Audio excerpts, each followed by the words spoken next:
Hello students welcome to my S M studio channel. तो आजर भिडिओत मैं तुम्हारा क्लास 7 तुम्हारा जी समाज विचित्र किताब आसल समाज विज्ञान ठीक है तार तुम्हारा पार्ट 10 ठीक है लेसन तुम्हारा 10 चैप्टार नम्बर 10 भारतर सांस्कृतिक ऐतिह्य ठीक है। तो आजर भिडिओत मैं तुम्हारा चैप्टार भर की भितर क्वेश्चन आसे कि तुम्हारा अतिरिक्त क्वेश्चन आसे और पार्ट भित्तिक क्वेश्चन मैं तुम्हारा सल्यूशन कर दिया ठीक है। तुम्हारा जस्ट এটা সাবস্ক্রাইব করা और এটা লাইক कर दिया ठीक है। तुम्हारा मैं এই সকলবোৰ क्वेश्चन उत्तर এইটো ভিডিওত আলোচনা কৰাই দিম ঠিক আছে। তোমালোকক মই প্ৰথমে কৈছে তোমালোকক মই প্ৰথমে অনুশীলনী তোমালোকৰ যিবোৰ কোৱেশ্চন আছিল অনুশীলনী 1 অনুশীলনী 2 এইবোৰ প্ৰথমে আলোচনা কৰাই দিম আৰু ইয়াৰ পিছত মই তোমালোকক ভিডিও শেষত তোমালোকৰ পাঠ্যৰ ভিতৰত যিবোৰ ভিতৰৰ কোৱেশ্চন আছিল অতিৰিক্ত কোৱেশ্চন আছিল এইবোৰ মই তোমালোকক আলোচনা কৰাই দিম ঠিক আছে। তো তোমালোকক মই এটা অনুৰোধ কৰিছো তোমালোকে যদি এতিয়ালৈকে চেনেলটো সাবস্ক্ৰাইব কৰা নাই তোমালোকে সাবস্ক্ৰাইব কৰিব আৰু ভিডিওটো লাইক কৰি দিব ঠিক আছে। প্ৰথমে আমাক কি কোৱেশ্চন দিছে তলৰ প্ৰশ্নবোৰৰ উত্তৰ দিয়া। প্ৰথম কোৱেশ্চন কি দিছে ভাৰতৰ বেছিভাগ ভাষাৰ মূল স্বৰূপ ভাষাটো কি। তো উত্তর দিয়েছে এতে ভারতের বেশিরভাগ ভাষার মূল স্বরূপ ভাষাটো হল সংস্কৃত বা প্রাচীন ভারতীয় আর্য ভাষা ঠিক আছে। তারপিছত আমাক সেকেন্ড কোশ্চেন দিছে তোমালোকে চোৱা খ নম্বৰ কোশ্চেন যে সংস্কৃত ভাষা কিয় দেৱভাষা বলা হয় ঠিক আছে। ভেৰি ভেৰি ইম্পৰ্টেন্ট কোশ্চেন তোমালোকৰ এই কোশ্চেনটো ইম্পৰ্টেন্ট আছে তোমালোকৰ আহিলে এই কোশ্চেনটো আহিব পাৰে যে সংস্কৃত ভাষাক আমি কিয় দেৱভাষা বুলি কওঁ ঠিক আছে। তো উত্তৰ দি আছে ইয়াতে প্ৰাচীন কালত বেদ উপনিষদকে ধৰি হিন্দু ধৰ্মৰ প্ৰধান ধৰ্মগ্ৰন্থসমূহ আৰু মন্ত্ৰসমূহ সংস্কৃত ভাষাত ৰচিত হৈছিল। ইয়াক দেৱতাসকলৰ মুখনিসৃত ভাষা বা দেৱতাসকলৰ লগত মত বিনিময় কৰা ভাষা বুলি বিশ্বাস কৰা হয় সেইবাবেই সংস্কৃত ভাষাক দেৱভাষা বোলা হয় বা সেইবাবে আমি সংস্কৃত ভাষাক দেৱভাষা বুলি কওঁ ঠিক আছে। তাৰপিছত আমাক গ নম্বৰ কোশ্চেন দিছে অপভ্ৰংশ কি ঠিক আছে। উত্তৰ দি আছে ইয়াতে প্ৰাচীন ভাৰতত প্ৰাকৃত ভাষাৰ পৰৱৰ্তী স্তৰত মানুহৰ মুখ বাগৰি যি বিকৃত বা সৰলীকৃত ভাষাৰ ৰূপৰ সৃষ্টি হৈছিল তাক অপভ্ৰংশ বুলি কোৱা হয়। ইয়াৰ পৰাই আধুনিক ভাৰতীয় আৰ্য ভাষাসমূহৰ যেনে অসমীয়া বঙালী হিন্দী আদি উৎপত্তি হৈছিল ঠিক আছে। তাৰপিছত আমাক 2 নম্বৰ কোশ্চেন দিছে তোমালোকে এইটো চোৱা সংগম সাহিত্য কাক বোলে। ভেৰি ভেৰি ইম্পৰ্টেন্ট কোশ্চেন তোমালোকৰ এইটো 3 মাৰ্কৰ কাৰণে আহিব পাৰে আৰু এটা পিছফালে লেখো দিছে যে এই সাহিত্যৰ অন্তৰ্ভুক্ত মহাকাব্য দুখনৰ নাম লিখা। তোমালোকৰ এইটো ভেৰি ভেৰি ইম্পৰ্টেন্ট কোশ্চেন ঠিক আছে।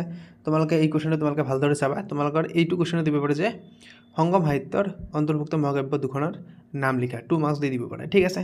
তো আমি গোটেই কোশ্চেনৰ উত্তৰটো পঢ়িম। তোমালোকক প্ৰথমত কি কৈছে যে সংগম সাহিত্য কাক বোলে। তোমালোকে প্ৰথমত এইটো চোৱা যে প্ৰাচীন কালত দক্ষিণ ভাৰতত তামিল কবি সাহিত্যিক আৰু পণ্ডিতসকলৰ কেইবাখনো মহামিলন বা সন্মিলন অনুষ্ঠিত হৈছিল। এই সন্মিলনসমূহক সংগম বোলা হয়। এই সংগমসমূহত ৰচিত বিশাল সাহিত্যৰাজিক সংগম সাহিত্য বোলা হয়। এই সাহিত্যৰ অন্তৰ্ভুক্ত দুখন আমাৰ কি মহাকাব্য আছিল কি শিলাপ্পাদিকৰণ আৰু এটা আছিল আমাৰ মণিমেগলাই ঠিক আছে। তোমালোকে এইটো চাবা। তাৰপিছত আমাক দিছে 3 নম্বৰ কোশ্চেন সংস্কৃত ভাষাত লিখা দুখন সাধুকথাৰ পুথিৰ নাম লিখা ঠিক আছে। সংস্কৃত ভাষাত কৈছে সংস্কৃত ভাষাত লিখা দুখন সাধুকথাৰ পুথি হল আমাৰ পঞ্চতন্ত্ৰ দি আছে বিষ্ণু শৰ্মাৰ দ্বাৰা ৰচিত। তোমালোকে ৰচককেইটাৰ নাম মনত ৰাখিবা আৰু সেকেন্ডত দিছে আমাক হিতোপদেশ ঠিক আছে নাৰায়ণ পণ্ডিতৰ দ্বাৰা ৰচিত। তাৰপিছত আমাক অনুশীলনী 2 কোশ্চেন দিছে তলৰ প্ৰশ্নসমূহৰ উত্তৰ দিয়ে। প্ৰথম কোশ্চেন কি দিছে আমাক ভাৰতৰ সংগীতসমূহৰ মূল ভেটি কি আছিল সকলোৱে জানে সামবেদ ঠিক আছে। তোমালোকে এই কোশ্চেনটো পঢ়িবা কমন কোশ্চেন। আৰু খ নম্বৰ কোশ্চেন কি দিছিল আমাক তোমালোকে কিতাপত চোৱা যে ভাৰতৰ শাস্ত্ৰীয় সংগীতৰ প্ৰধান ভাগ দুটা কি কি ঠিক আছে। ভাৰতৰ শাস্ত্ৰীয় সংগীতৰ প্ৰধান ভাগ দুটা কি কি তোমালোকে কোশ্চেনটো চোৱা উত্তৰটো ইয়াতে আছে যে ভাৰতৰ শাস্ত্ৰীয় সংগীতৰ প্ৰধান ভাগ দুটা হ'ল হিন্দুস্তানী সংগীত উত্তৰ ভাৰতত প্ৰচলিত আৰু কৰ্ণাটকী সংগীত দক্ষিণ ভাৰতত প্ৰচলিত ঠিক আছে। তাৰপিছত আমাক গ নম্বৰ কোশ্চেন দিছে কালিদাসে ৰচনা কৰা দুখন নাটকৰ নাম লিখা। কালিদাসে ৰচনা কৰা ঠিক আছে। কালিদাসে ৰচনা কৰা দুখন নাটকৰ নাম হৈছে এটা আমাক দিছে ইয়াক অভিজ্ঞানম আৰু এটা দিছে হকুলন্ত অলম আৰু এটা দিছে আমাক বিক্ৰমস্য শিয়ম আৰু মালবী কাংগ্ৰী মিত্ৰম ঠিক আছে। তোমালোকে এইবোৰ চাবা। তাৰপিছত আমাক ঘ নম্বৰ কোশ্চেন দিছে সমৰ কলাৰ লগত জড়িত দুটা বা দুবিধ নৃত্যৰ নাম লিখা। সমৰ কলা ঠিক আছে। সমৰ কলাৰ লগত জড়িত দুবিধ নৃত্যৰ নাম হ'ল মণিপুৰৰ থাংটা আৰু পঞ্জাৱৰ গটকা ঠিক আছে। তো তোমালোকে যদি এতিয়ালৈকে চেনেলটো ছাবস্ক্ৰাইব কৰা নাই তোমালোকে ছাবস্ক্ৰাইব কৰা মই তোমালোকক বাৰে বাৰে অনুৰোধ কৰি আছোঁ তোমালোকে ছাবস্ক্ৰাইব কৰি দিয়া তোমালোকৰ একো লোকচান নহয় ঠিক আছে। 2 নম্বৰ কোশ্চেন দিছে আমাক মোগল চিত্ৰকলাৰ প্ৰধান বিষয়বস্তুবোৰ কি আছিল। Very very important question. Mughal চিত্ৰকলাৰ প্ৰধান বিষয়বস্তুবোৰ আছিল ৰাজদৰবাৰৰ দৃশ্য ঠিক আছে যুদ্ধৰ বৰ্ণনা ৰজা মহাৰাজাৰ চিকাৰৰ দৃশ্য প্ৰকৃতিৰ দৃশ্য যেনে জীৱ জন্তু আৰু চৰাইৰ চিত্ৰ আৰু ৰাজকীয় প্ৰীতিকৃতি ঠিক আছে।